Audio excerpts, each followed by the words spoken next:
Yo, what's going on, guys? It's Dylan, and I'm back again with another comic book review. And today, I want to talk about Absolute Carnage tie-in, The Immortal Hulk one-shot.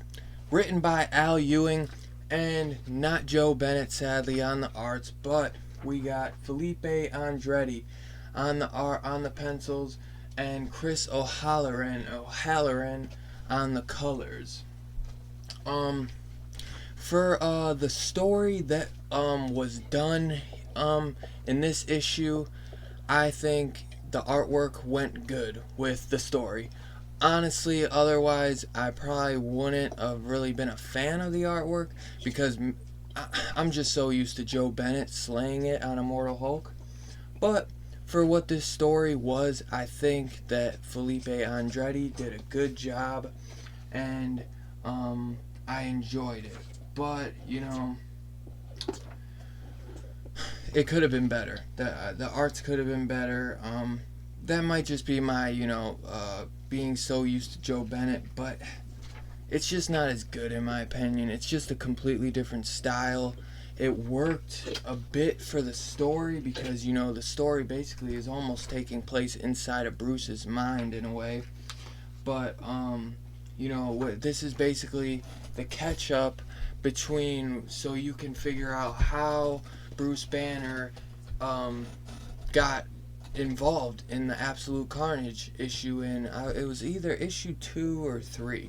Bruce Banner shows up and you're wondering how the hell is that possible, and if it is that the Immortal Hulk version. And yes, it is the Immortal Hulk version of Bruce Banner.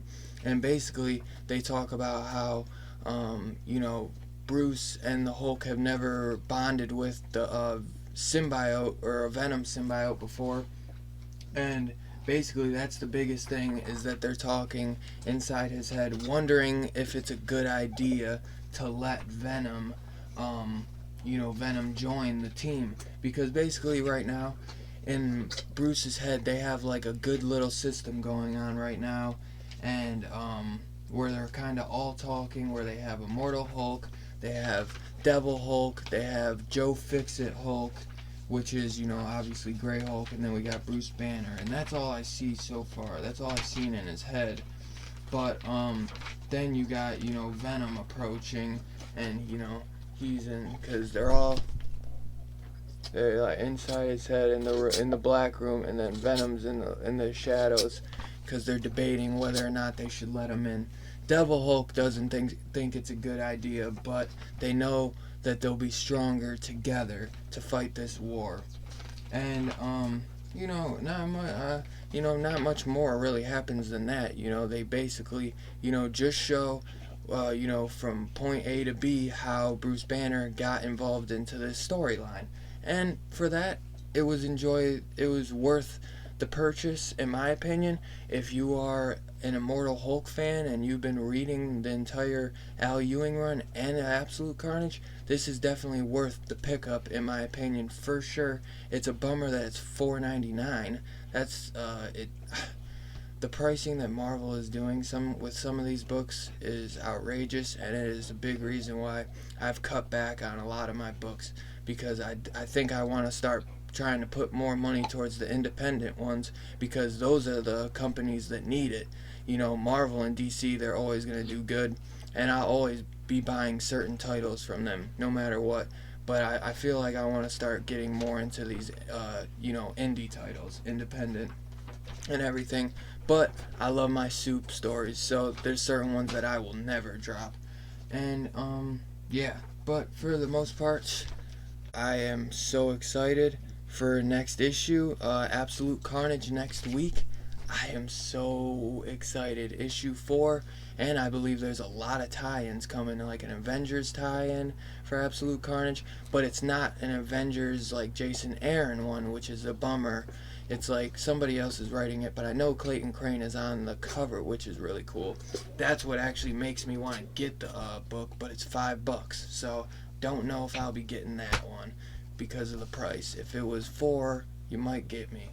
But these tie-ins, they should be like $3 too. You know what I'm saying? There's like little story. They should be cheaper, man. Like, this is crazy. Marvel is just like charging too much at times for these books. DC is a little bit better with it. Like, they do a lot of their issue ones for $3.99 still, but still, man, books should be like $3, dude. Like, come on. Todd McFarlane is the only one doing it. Maybe I think Savage Dragon or something is too, but not a lot of people do it $2.99. But even McFarlane, the last 2 issues were freaking 7 and then 5. But let me know what you guys thought about this issue. I really enjoyed it.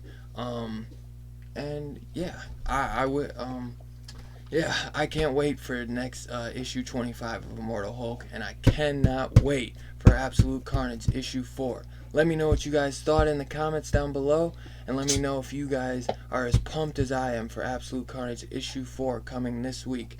And I'll catch you guys on the next video. If you guys could hit that like button, if you guys could hit that subscribe on your way out, and I'll catch you guys on the next one. Peace.